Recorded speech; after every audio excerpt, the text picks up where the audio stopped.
Hi everybody! I hope you guys are doing well. I'm doing good. And I had a request to channel Merlin. And I've never channeled Merlin for my YouTube channel. I've connected with Merlin before. And the last time I connected with him, he was surprisingly more peaceful than I wanted him to be. I wanted him to be a little bit more rambunctious.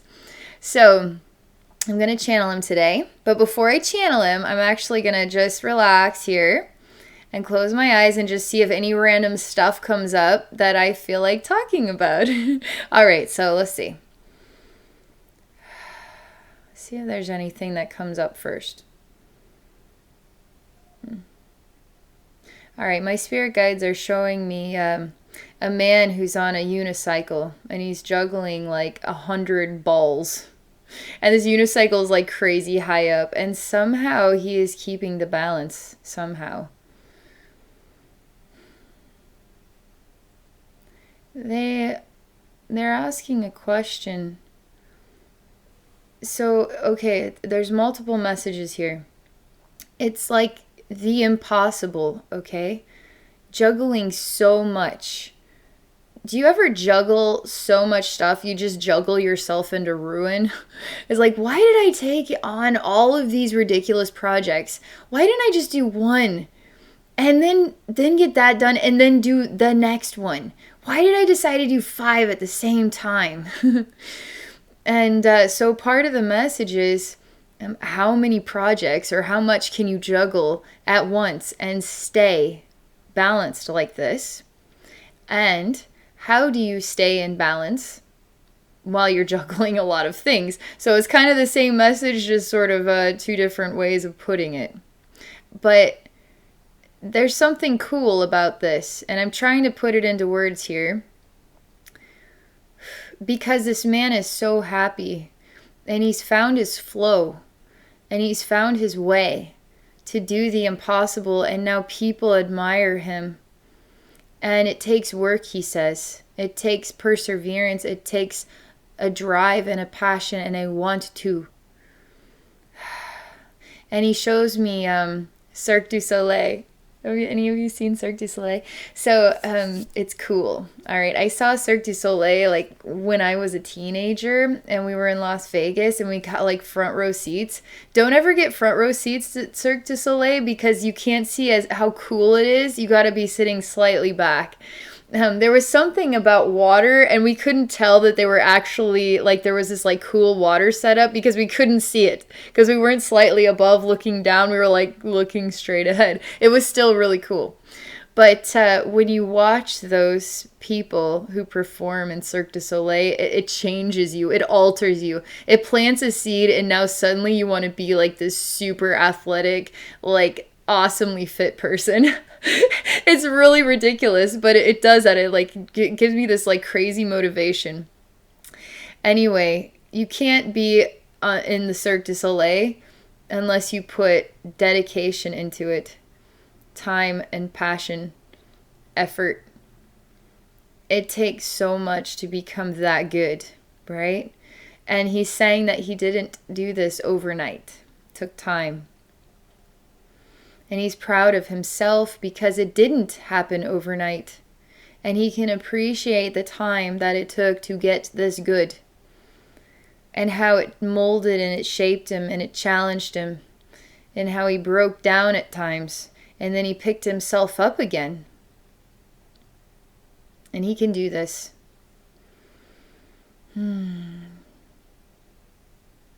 So I come back to my spirit guides and I say, so how much is too much to juggle again? I guess the message is you have to work at it to find out how much you can truly juggle and stay in balance. But perhaps this message is about the project or whatever it is that you're working on. Don't give up on it because you can truly be a spectacle, like one that we admire. One that we're in awe of, right? Because you didn't give up. So they're wanting to share this message before I channel Merlin, okay? Let's see if there's just anything else, all right? Anything else. It's like a Chinese fortune cookie. So we just got the first fortune. Let's see if there's more fortunes, okay? All right, let's see what else comes up.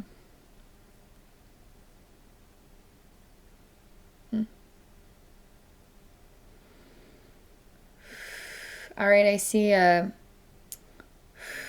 see myself. I'm sitting on a couch and I'm looking at a card. I look really kind of you ever feel complete with the day and then you just kind of like plop down on the couch and you kind of in the zone where it's like I don't really want to watch anything. I really don't want to move or do anything else today. And I just want to lay here, but I don't want to just like lay on the couch or like be plopped on the couch. I want to be like doing something, but you're kind of in that state. So that's what this is reminding me of. I'm just kind of like aimlessly doing something here, just looking at this card. And it's not activating me. It's not inspiring me. I just sort of like toss it to the side. It's not that the card isn't meaningful. It's just that I'm in some sort of state right now. And it has to do with, I'm thinking about what does bring the meaning into my life. What does lift me up? What does activate me? What makes me want to be that guy on this unicycle, juggling this impossible stuff? What makes me want to stick with it that bad, to become that good? And there's something about the passion, the spark. But it's also that you can be in the process of becoming that guy and feel like this sometimes. How do you know when it's okay to stop? How do you know when it's okay to stop trying so hard all the time? How do you know when it's okay to just lay on the couch and do literally nothing? This is an important message. I'm a go-getter, so I have a hard time doing nothing. But there's times where we need to give ourselves permission to literally do nothing. Even if we're in the process of becoming this awesome unicycle juggler. There are days where we need to give ourselves permission to just literally do nothing. Nothing. And to feel that way and to wonder, what do? I don't even know right now. I can't even inspire myself to watch anything on TV because I don't even feel like watching TV. I don't feel like even hanging out with myself right now. I just don't even know what to do. So I'll just lay here on the couch and I guess wait. I have moments like this.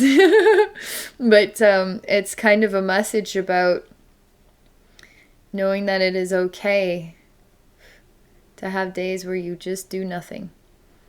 So that's our next fortune cookie, okay? Now, I'm going to relax, and then we're going to find out about Merlin, okay? You stuck around? You actually wanted to hear me channel Merlin? Oh, that's so cool of you. Okay, I'm going to relax. Let's get to know Merlin. He better not be boring.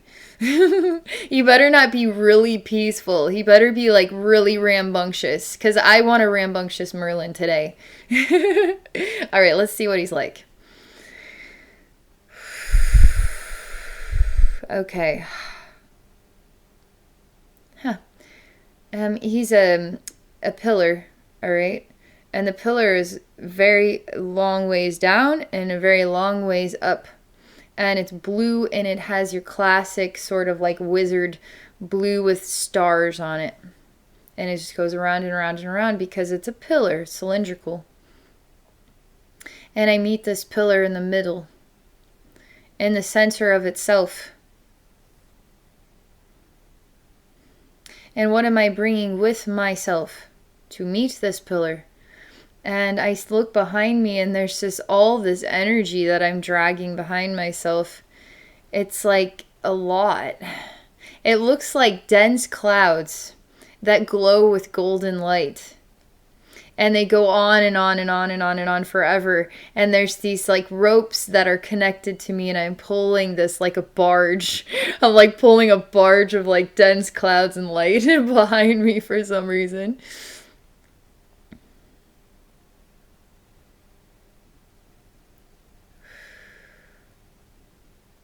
All right, it's gonna get a little serious here. Good serious.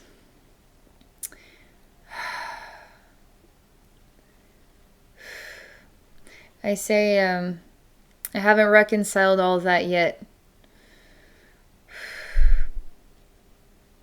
And, but there's a bit of a tiredness about still trying to reconcile it and then hauling it everywhere with me. And I go to the pillar, and there's I kind of click, and it opens this little door, and there's like a pad of numbers here. So I'm like putting in the code, the password. And it's actually for an invisible garage door. I close that pad, and then I hear this invisible garage door go up, and it opens. And I drag myself and this like pile of stuff with me. This looks really pretty, but it's like a long, long barge of forever of stuff.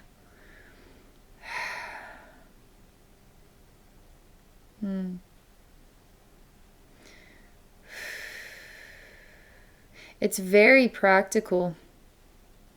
So once I'm in, I close the garage. It's like I get out, and it's like I'm going through the process of parking in a garage kind of thing. Making sure I'm in all the way, and I can close the garage door. Like really practical stuff.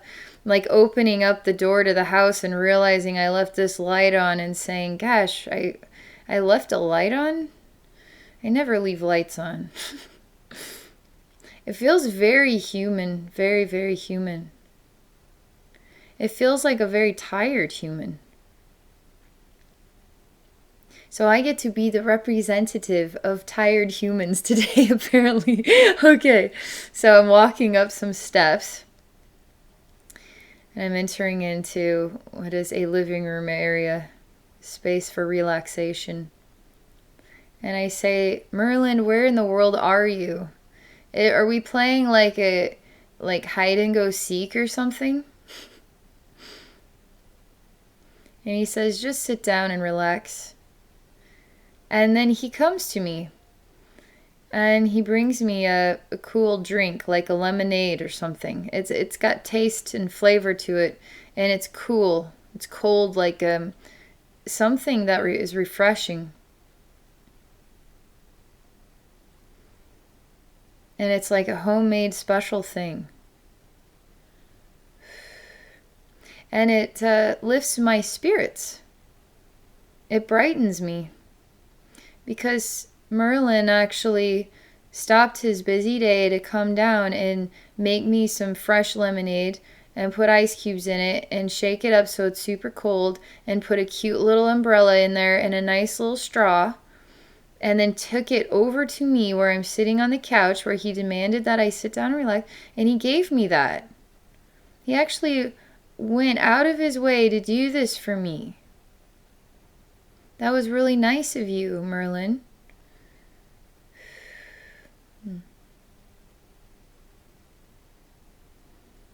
Shows me many human beings need help. Just a little bit of love can go a long way for somebody who has achy feet. Just someone to tell you to stop and insist or demand and won't let you do anything else. And demand that you sit down today and you do nothing else today. And if you do something else, you're going to be in trouble because you have to sit down today. And I'm going to make you some lemonade.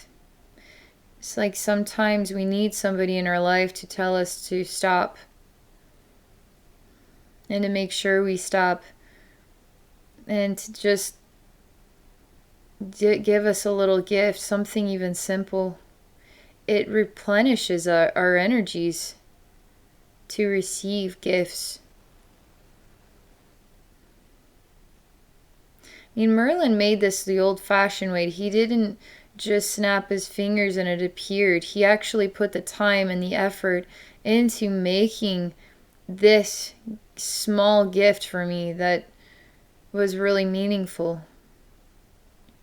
And I see him getting brighter because when he gives a gift to me to make me feel bright, then he gets bright too, because he feels glad that he did that.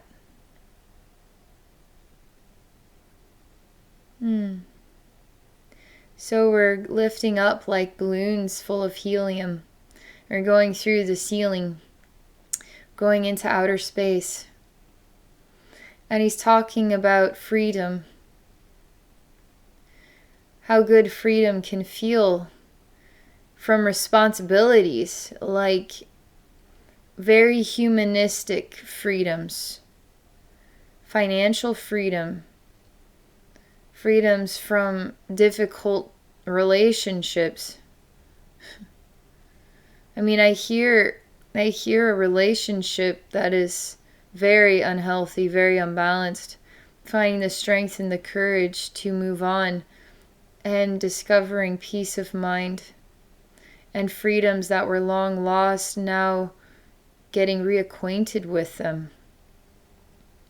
It's hard, but it's also wonderful too, to experience change like that.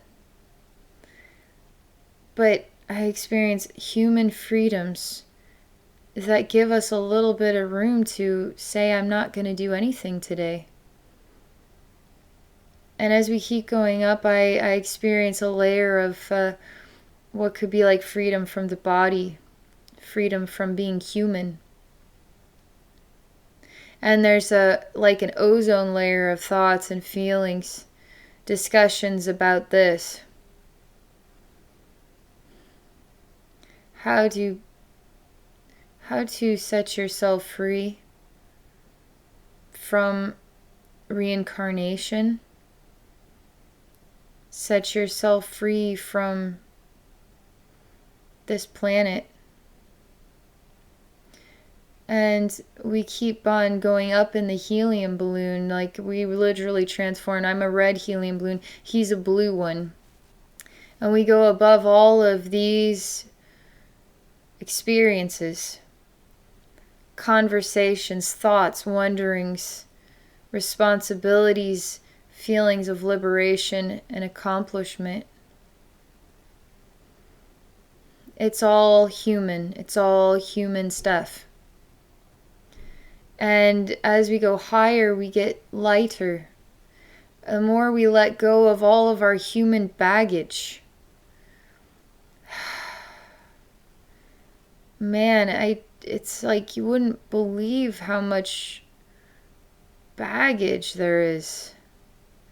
You didn't even know you had that baggage.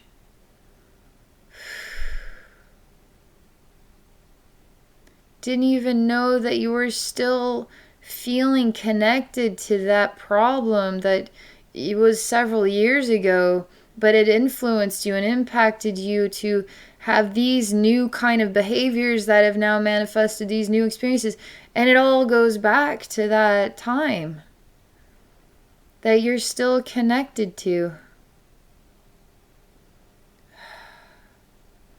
We're still letting it all go. And this is a gift too. I mean, this is an attunement. This is a gift to you and me, to us all, that we can feel lighter today, letting go of the heaviness. Seems to be a theme right now.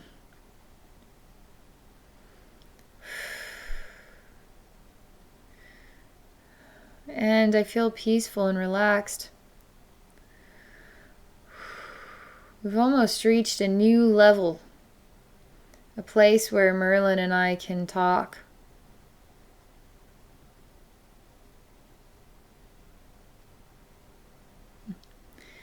This is interesting. He vanishes, and I'm on a little tiny white cloud in outer space. And I see the stars create the outline of this Merlin.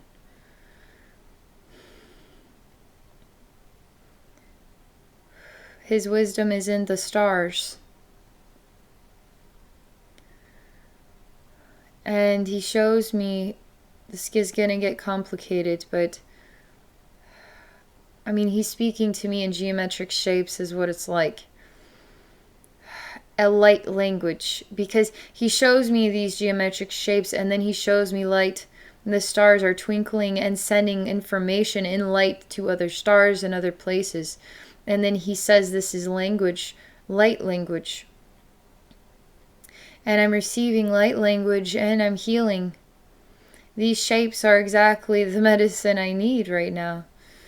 These stars are exactly what I need. This language of light is exactly what I need. And Merlin's even further up than this. We just need to acclimate to higher dimensions. So we got to go up.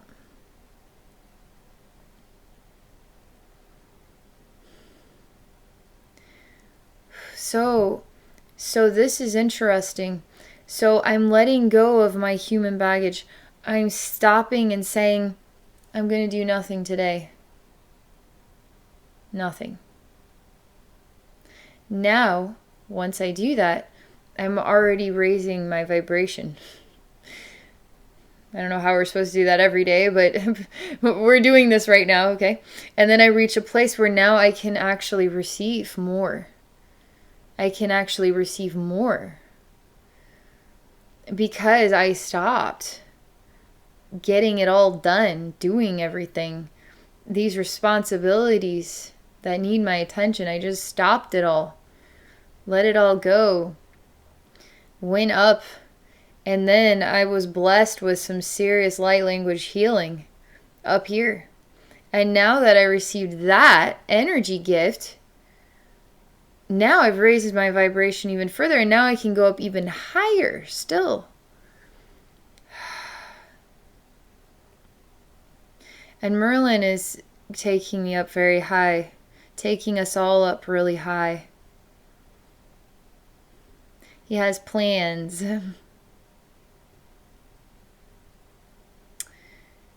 He says, how would you like to see me, Abbey? It's like, do you want me to wear a cloak like blue and stars on it, and a blue hat with the stars on it, like you would see in a cartoon? Do you want to see me in this way? Am I a wizard? Am I a man? Am I starlight?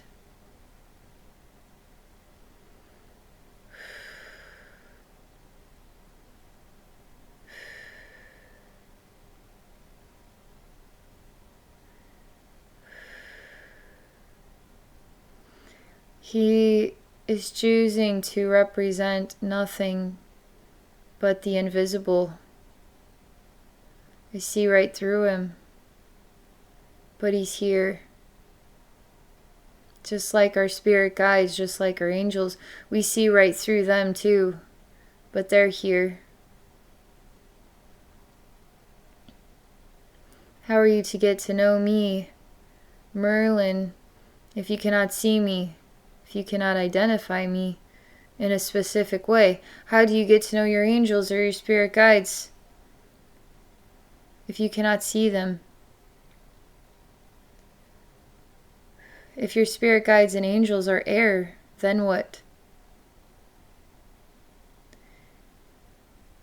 It's quite clear Merlin is standing here. I can feel him.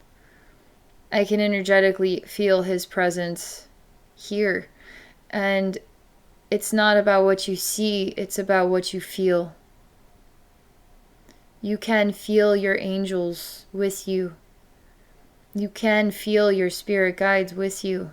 It's okay to close your eyes or keep your eyes open, but you don't have to use your eyes to actually see. Now he appears and he bows and he takes off his like a wizard's hat. It's like blue, a big rim and stars on it.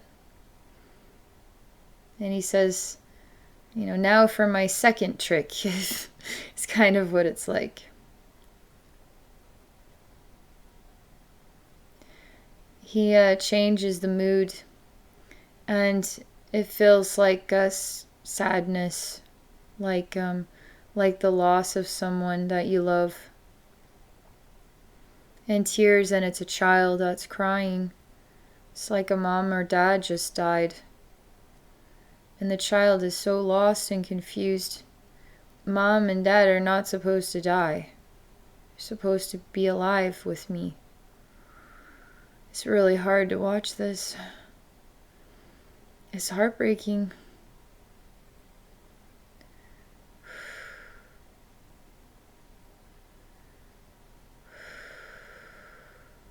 I know what he's saying. How will you see your parents if they are air? Like your angels and your spirit guides. They're not made out of air, even after they pass away. They're in the stars, just like I am. They're in your feelings. And he says they're even in your memories, and he winks at me. And he shows me the Sword in the Stone movie. Shows me other wizards that I've seen. I believe it's Fantasia and Mickey and the wizard. And the issue with the mop. So I have Merlin in my memories.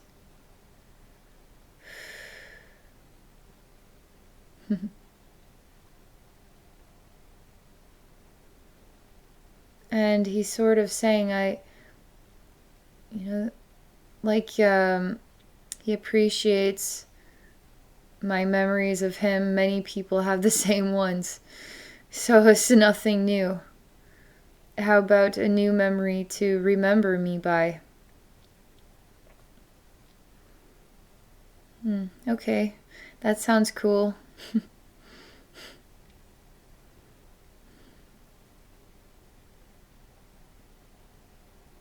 This is deep. I feel a man, and alright, I see an ocean scene, and it's all black water. It's dark. There's rain that's pouring down. I see a man I don't see him on the boat. And he appears to be connected to this boat. But he's just sort of here with me, right next to me. And we're just kind of near the boat, but sort of levitating. And he looks like a buccaneer type, not like a pirate. He's just, like 1800s. Someone who works in a shipyard or with boats and things from back in the day. But I feel he has to do it. He's got to do this. Feeling like he has to accomplish this thing in his life. I don't know what it is, but that feeling in his heart, it's just very loud. You ever get really antsy, like you gotta get this done? It has to get done. And you just can't get it done. Like no matter what you do, it just doesn't open up to you. And it feels like it's taking a long time to get to whatever his goal is. And his heart never stops beating at this rhythm that he's in a hurry. He's got to reach somewhere or somebody.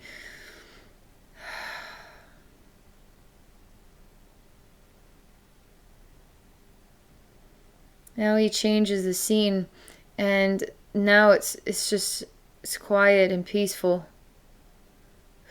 Sun is up. There's no sound. But what is like the sound of the sun rising? And I hear some morning birds.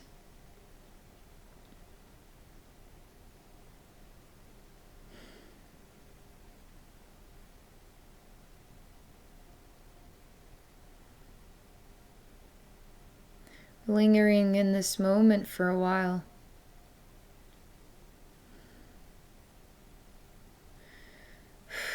You see that this boy is laying on a bed and he's still sleeping. Even when the sun is rising and the birds are chirping, he's still sleeping. And it's dark where he sleeps, so he can't even tell the sun is up. He couldn't tell if it was day or night. And when he's sleeping, where is that urgency?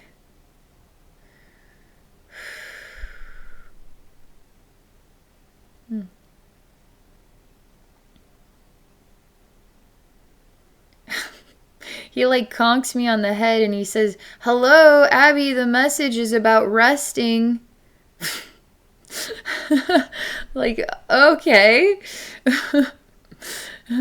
He's serious though. He's actually serious. He says, "Okay, it's like, do I have to do the math for you? Urgency. Sun is rising now.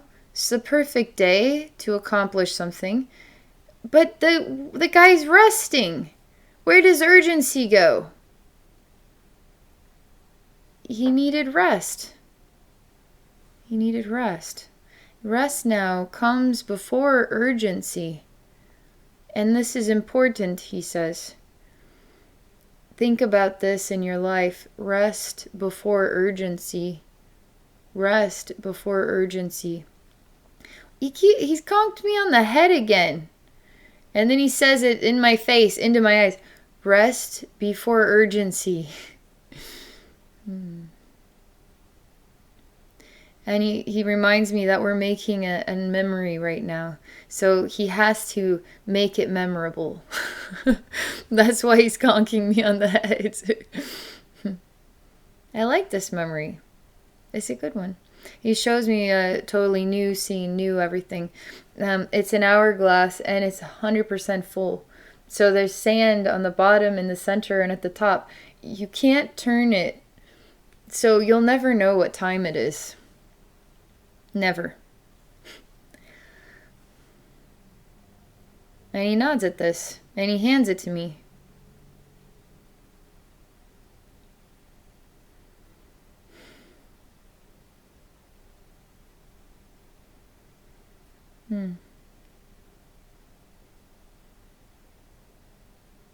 Then he says, rest before urgency. Rest before urgency. And I feel a sort of a disconnect, and he says that he hopes I'll come visit him again sometime. Kind of bows to me.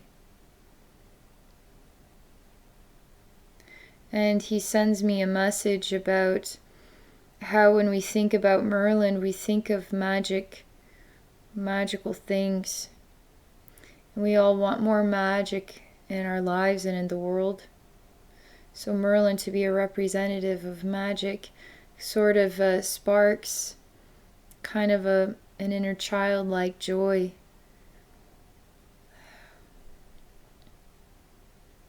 There's something more to Merlin than magic. And it's guidance. It's like a wizard or wisdom. And he is here to help us with wisdom. And it's sort of like there were times when it was like our ability to tap into magic, what I would define as manifesting energy in a way, because you could cast a spell and it has to be manifested, right? With what? Your intentions. Energy. But he's sort of clearing my mind and saying it's more than that. It's more than that. And he's like, that's still preschool way to look at magic. And he's showing how the world, it's like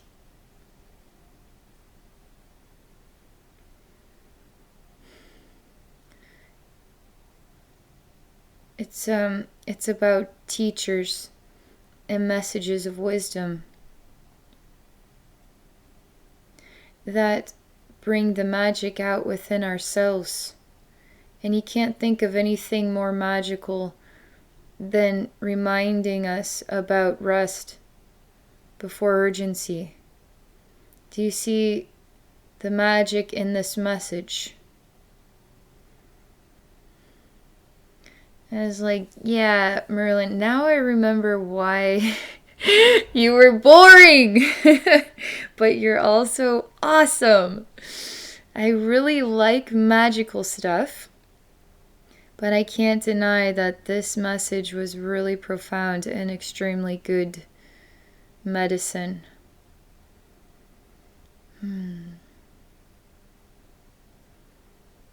I show Merlin my idea of butterflies and fairies and magical lands like Lord of the Rings or The Hobbit, and alchemy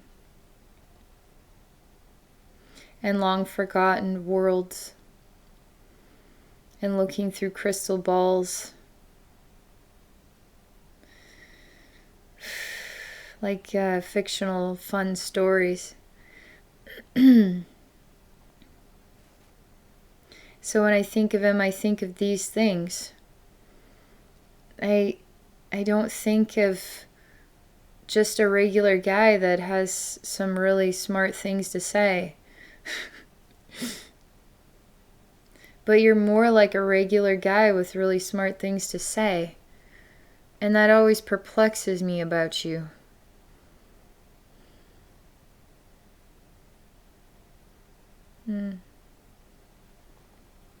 He gives me a hug.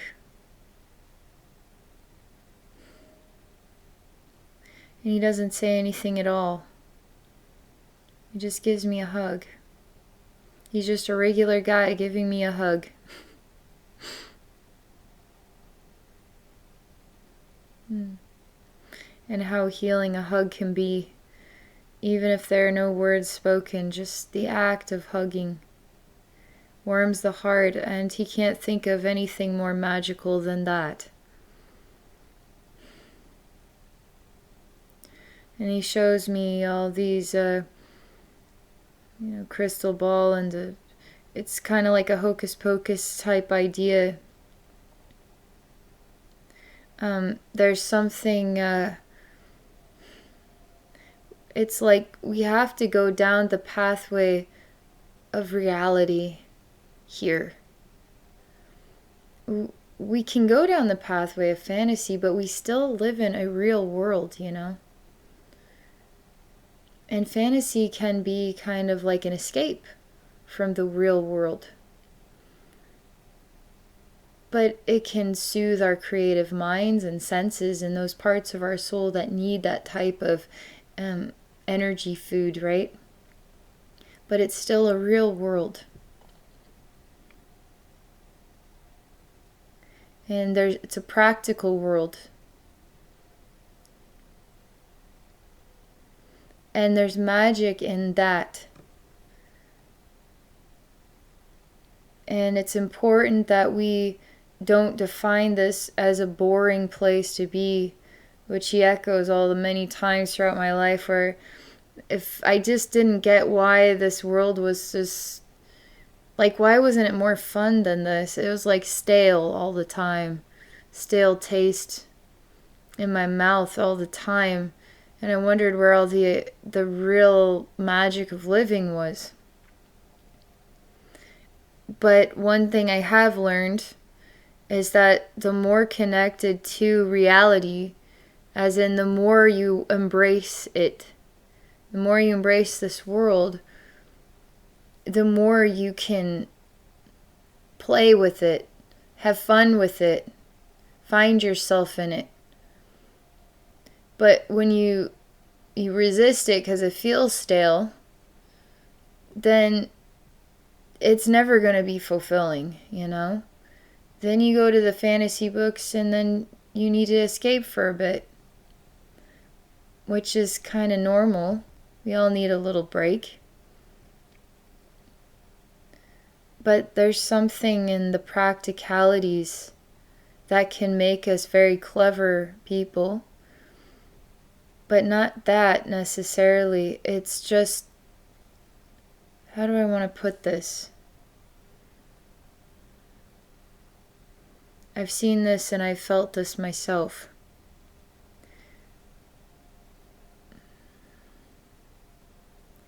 It's like embracing what is least enjoyable about life. When you embrace it and you find a love for it, now everything is enjoyable. Everything is magical. Everything is exciting. When you choose to embrace the things that you find the least wonderful about life, and you say that they're the most wonderful, no matter how painful, no matter how scary, no matter how whatever difficult, you embrace it and you bring it in and you say, I got this and I'm gonna enjoy every moment of this. You shift your whole reality. You embrace life now. And he can't think of another way to represent himself better than this, because it's going to help us embrace life, understand how to be more peaceful, reminders to get us through that work here in our realm.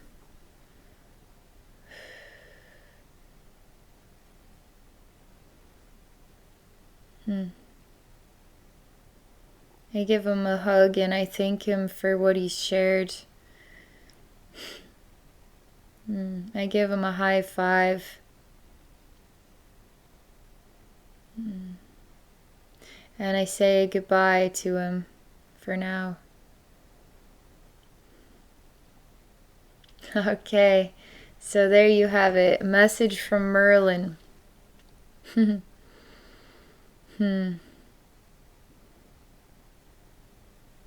Rest before urgency. All right. Thank you for exploring this message with me and getting all the way to this point in the message. That means you're paying attention. You're wanting to receive this information just like I am. That's cool. So thank you for being a part of this experience with me. If any of you are interested in working with me one-on-one for a psychic session, please visit me at my website at abbeynormalswisdomquest.com. Okay, everybody, thank you again for watching. I hope you all have a wonderful day.